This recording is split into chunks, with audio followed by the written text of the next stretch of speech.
सबसे पहले तो मैं बहुत आभारी हूँ डिग्निटी फाउंडेशन का और आप सबका कि आप लोगों ने मुझे एक ऐसा मौका दिया है जो मेरे लिए जीवन में पहला है। ये पहला अवसर है जब मैं गीता पर बोलने जा रहा हूँ।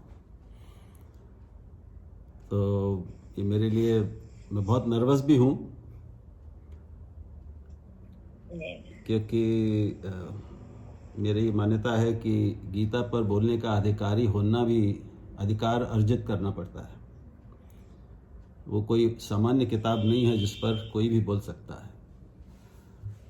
और कायदे से तो गीता पर बोलने का अधिकार उसको ही है जो गीता को जीता है, गीता के अनुरूप आचरण करता है। लेकिन मुझे लगा कि इस बहाने शायद कुछ बोलने के बहाने लिखने पे भी ये बात लागू होती है कि हम उस जिस विषय पर बोलते या लिखते हैं उसको थोड़ा और बेहतर समझ लेते हैं। इस लालच से, बहुत डर और संकोच के साथ और वासुदेव से क्षमा मांगते हुए मैं आज आपसे कुछ बातें करना चाहता हूँ। कुछ बुनियादी बातें। यहाँ किसी को हिंदी में दिक्कत तो नहीं? अंग्रेज़ी वाले कुछ हों तो मुझे बता दें। हिंदी चलेगी? ठीक है। गीता के बारे में कुछ बुनियादी चीज़ें हो सकता है हम सब जानते हो, लेकिन फिर भी एक बार दोहरा देना ठीक होगा कि कम से कम भारत में और हिंदू धर्म में इससे ज़्यादा लोकप्रिय, इससे ज़्यादा प्रचलित कोई किताब नहीं है। ऐसी मान्यता भी किसी भी धर्म ग्रंथ को हमारे यहाँ नहीं है। एक तरह से कहें तो वेद को भी नहीं, वेदों को भी नहीं। और ये माना जाता है कि यद्यपि गीता एक बहुत बड़े महाभारत का एक अंश है, एक हिस्सा है।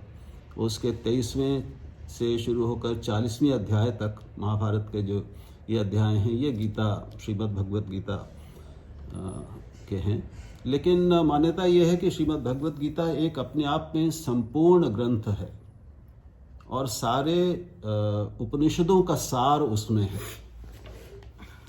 तो गीता महात्म्य के लिए जो कई शब्द, कई श्लोक कहे जाते हैं, तो उसमें एक आपने सुना होगा, बहुत प्रचलित है,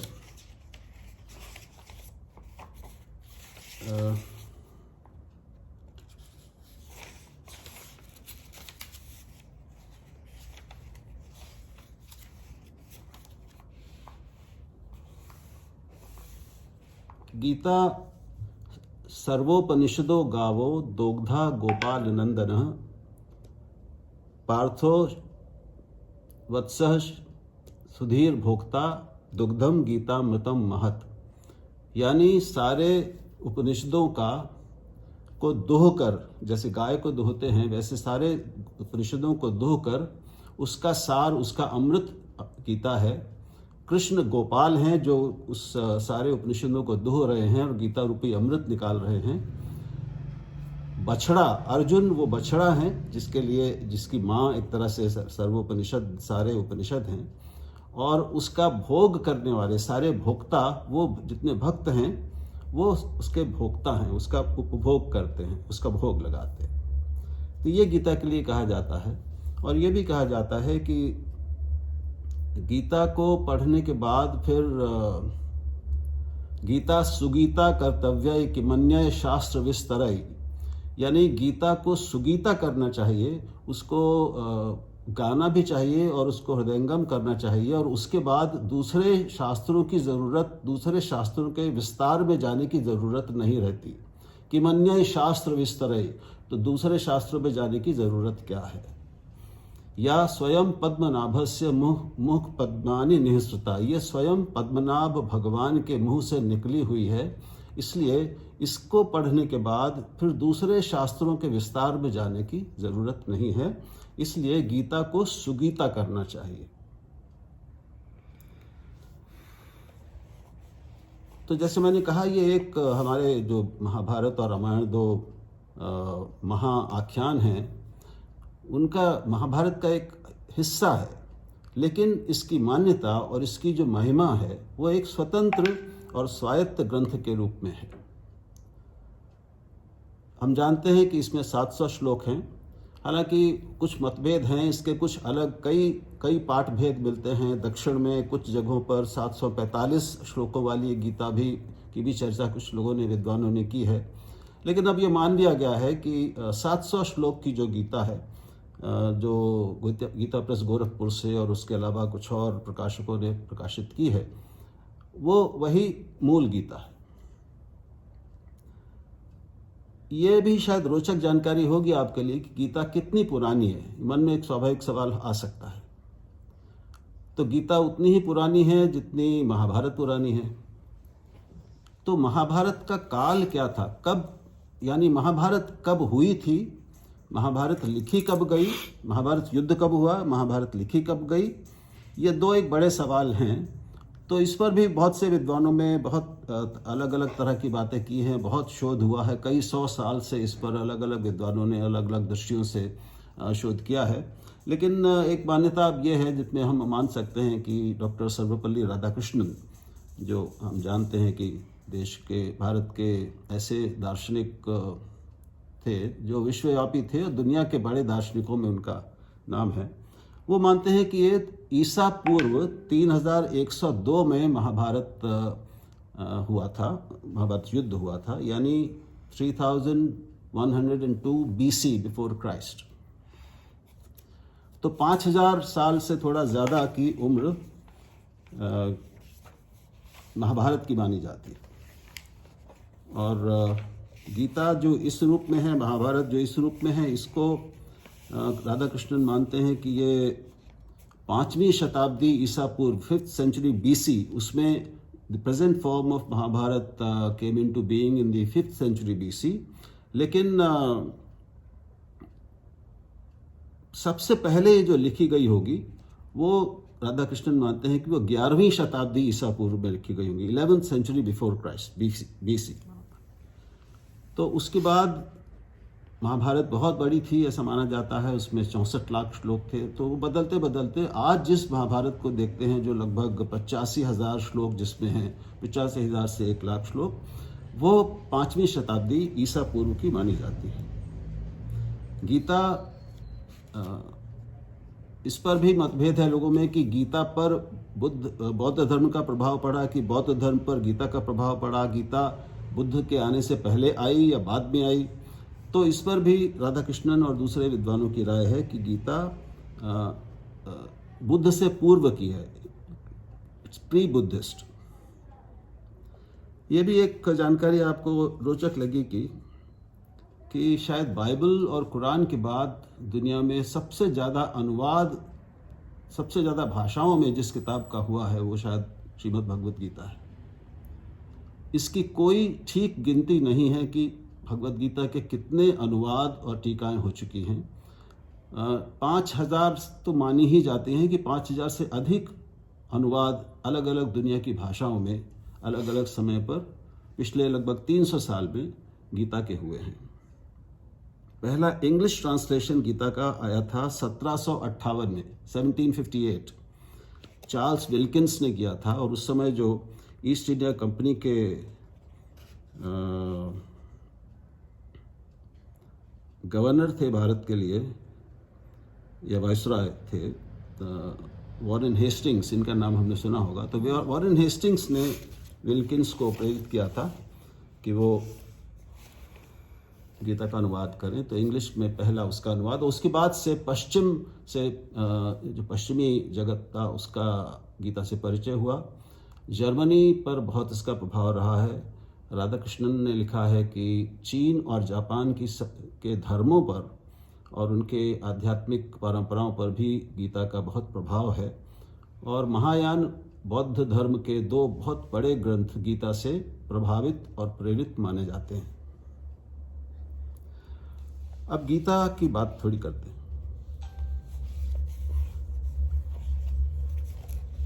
गीता के बारे में कई धारणाएं हैं, अलग अलग दृष्टियां हैं। गीता पर सबसे पहली टीका जो भारत में आई वो शंकराचार्य ने की थी, गीता का अनुवाद और गीता की टीका, जिसे हम कमेंट्री कहते हैं। उससे पहले एक बहुत बड़ा गैप है समय का कि हमें नहीं मालूम कि उससे पहले गीता पर टीकाएँ थीं या नहीं थी तो कौन सी थीं। शंकराचार्य 7वीं 8वीं शताब्दी में हुए थे, यानी 788 में शायद उनकी मृत्यु हुई। उन्होंने जिक्र किया है कि गीता की पहली टीकाएँ थीं, लेकिन ऐसी कोई टीका आज तक उपलब्ध नहीं है। जो सबसे प्राचीन टीका दुनिया में गीता की उपलब्ध है वो आदि शंकराचार्य की है। उसके बाद बहुत से विद्वानों ने गीता पर टीकाएँ की हैं। बड़े बड़े जो हमारे अलग अलग संप्रदाय हुए हैं, धार्मिक संप्रदाय, उन्होंने रामानुजाचार्य ने, निम्बार्काचार्य ने, इन सब लोगों ने अलग अलग टीकाएँ की।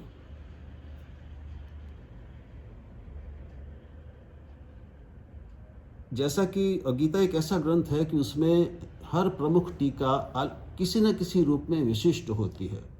तो कोई ये कहे कि गीता की मैं जो व्याख्या कर रहा हूँ, वो बहुत बड़े बड़े लोगों ने की हैं, कहा भी है ऐसा कि वही सही है, वो बिल्कुल ठीक भगवान कृष्ण ने जिस आशय और मंतव्य से महाभारत में अर्जुन को गीता कही थी, ठीक वही अर्थ समझकर मैं उसकी टीका कर रहा हूँ, उसका व्याख्या कर रहा हूँ।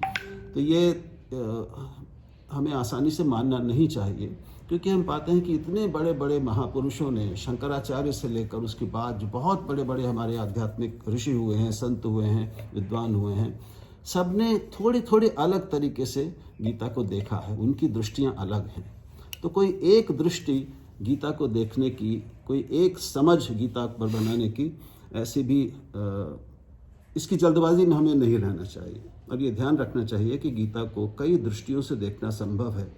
दरअसल हम सब अपनी अपनी दृष्टि से अपनी गीता को समझ सकते हैं। मैं जैसे समझ रहा हूँ और समझने की प्रक्रिया में हूँ, अभी मैं नहीं कह सकता कि मैंने 1% भी गीता को समझा है, लेकिन वो आप जब पढ़ेंगे तो आपकी वो व्याख्या और समझ नहीं होगी, वो अलग होगी। तो एक कोई भी जो बृहत्तर सत्य होता है, जो बहुत बड़ा सच होता है, जो सार्वभौमिक सत्य होता है, उसको हम सब अपनी सीमित समझ और क्षमताओं से, बुद्धि से समझते हैं, और उसमें हमेशा कुछ न कुछ अपूर्णता रह जाती। ये बात कहना ज़रूरी है। मैं तो मैंने, आप समझिए कि मैं नर्सरी में हूँ गीता को समझने की, और उसी बहुत विनम्र भाव से, बहुत गहरे संकोच के साथ आपसे गीता पे थोड़ी बात करने जा रहा हूँ। गीता का जो मूल उद्देश्य है, जो दिखाई पड़ता है, कुछ लोग कहते हैं कि अर्जुन को युद्ध के लिए तैयार करने के लिए कृष्ण ने गीता कही। हम जानते हैं कि किन परिस्थितियों में गीता हमारे सामने आई। दोनों सेनाएं आमने सामने खड़ी थीं। अर्जुन ने कहा शस्त्र चलाने से पहले कि अर्जुन के सारथी कृष्ण थे। अर्जुन ने कृष्ण से कहा कि कृष्ण, मुझे दोनों सेनाओं के बीच में ले चलिए, मैं देखना चाहता हूं कि मुझसे लड़ने कौरवों की ओर से कौन कौन लोग आए हैं। तो कृष्ण रथ को दोनों सेनाओं के बीच में ले आए, और वहां पर उन्होंने कहा कि पार्थ, देखो ये तुम्हारी सामने खड़ी है कौरवों की सेना। वहां से गीता शुरू होती है। और उससे पहले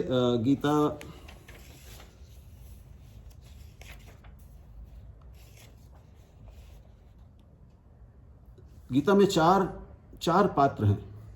थोड़ी और बुनियादी बातें कर लें। एक पात्र ऐसा है जिसका केवल एक श्लोक है, और वो पहला श्लोक है गीता का।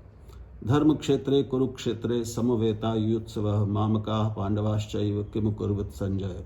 ये धृतराष्ट्र ने कहा, क्योंकि हम जानते हैं कि जो दुनिया का पहले कह लें कि टेलीविज़न पत्रकार था, वो शायद संजय था, जिसको एक दिव्य दृष्टि प्राप्त थी वेदव्यास की कृपा से, कि वो युद्ध क्षेत्र में से दूर धृतराष्ट्र के साथ महल में बैठा हुआ पूरे युद्ध को देख रहा था, और धृतराष्ट्र को बता रहा था कि क्या हुआ।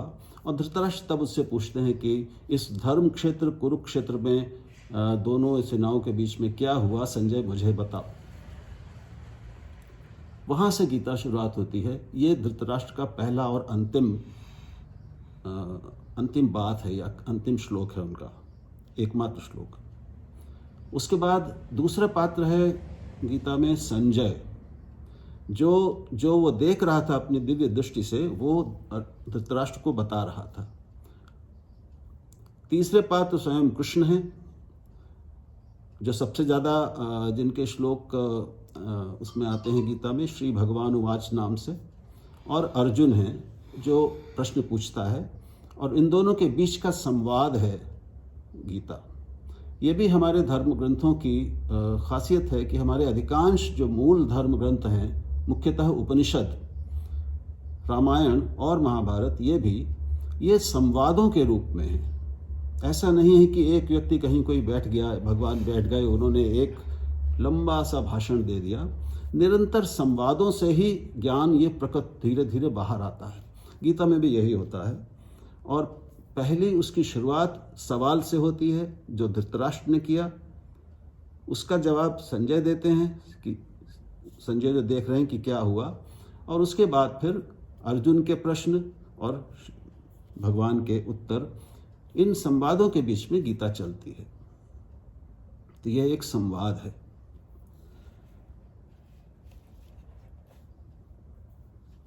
जब अर्जुन ने अपने सामने खड़े हुए कौरव योद्धाओं को देखा, तो अचानक उसको ये एहसास हुआ कि तब तक तो वो युद्ध के लिए तैयार था।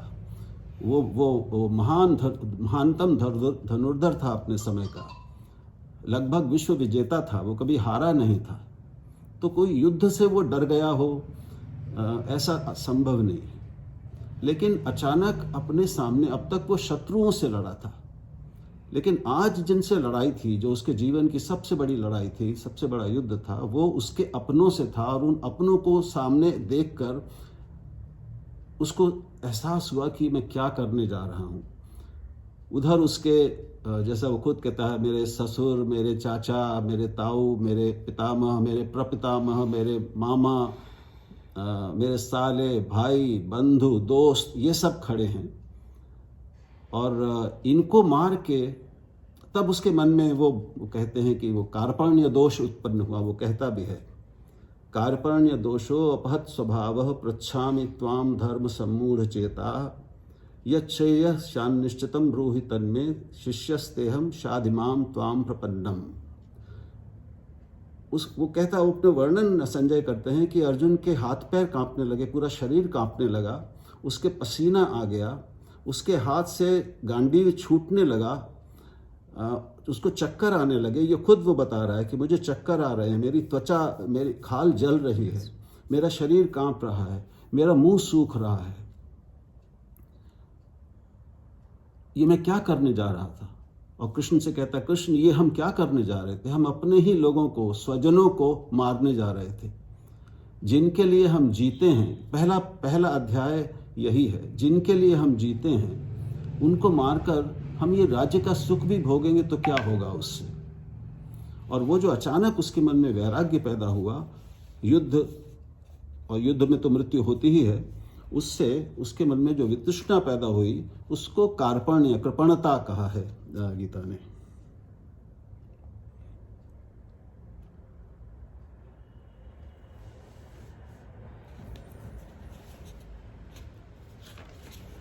और कौन कौन सामने थे? आचार्य, वो मैंने बताया, मैं अब बहुत विस्तार में नहीं जाऊंगा क्योंकि 700 श्लोक हैं तो ज़्यादा हो जाएगा। लेकिन उसका कृष्ण को खुद वो बता रहा है, अर्जुन कह रहा है कि सीदंति मम गात्राणि मुखम च परिशुष्यति, मेरे हाथ पैर कांप रहे हैं, मेरा मुंह सूख रहा है। वे पतुश्च शरीरे में रोमहर्षश्च जाए थे, मेरे रोए खड़े हो गए हैं। गांडीवम संसते हस्तात, मेरे हाथ से गांडीव छूट रहा है, मेरी त्वचा जल रही है, मैं खड़ा भी नहीं रह पा रहा हूँ, मुझे चक्कर आ रहे हैं, मुझे सर घूम रहा है मेरा। और कह रहा है कि मुझे जो शकुन हैं, जो लक्षण हैं, उस समय निमित्त देखे जाते थे, शकुन भी विपरीत दिख रहे हैं, यानी अपशकुन दिख रहे हैं मुझे। और ये जो हम अपने स्वजनों की हत्या करने जा रहे हैं, ये, इससे हमें कोई श्रेय नहीं मिलेगा। और मुझे कृष्ण मुझे विजय नहीं चाहिए, मुझे राज्य नहीं चाहिए, मुझे सुख नहीं चाहिए, क्योंकि इस राज्य और भोगों को लेकर, इस जीवन को लेकर मैं करूँगा भी क्या, क्योंकि जिनके लिए हम जीना चाहते हैं उनको मार कर हम कैसे सुख से जिएंगे। येषामर्थे कांक्षितम नो राज्यम भोगाः सुखानि च त इमे वस्थिता युद्धे प्राणांस त्यक्त्वा धनानि च। जिनके लिए हम जीना चाहते हैं वो यहाँ आज अपने प्राण छोड़ने की इच्छा लेकर खड़े हुए हैं। और इनमें कौन है? मेरे आचार्य हैं, पितर हैं, पुत्र हैं, पितामह हैं, मामा हैं, श्वशुर हैं, पौत्र हैं, साले हैं, संबंधी हैं, मेरे मित्र हैं, बंधु हैं। मैं इनको मार कर जीना नहीं चाहता। और वो यहाँ तक कहता है कि मैं अब अपने शस्त्र रख रहा हूँ और मुझ निहत्थे को अगर ये आतताई कौरव मार भी देते हैं तो वो मेरे लिए श्रेयस्कर होगा, वो बेहतर होगा। मैं उसके लिए तैयार हूँ कि वो मुझे मार दें, बजाय इसके कि मैं उनके मार के, उनके रुधिर से, उनके रक्त से सने हुए अपने हाथों को लेकर मैं युद्ध में जीत हासिल करूं और राज्य का और सुख समृद्धि भोगूं।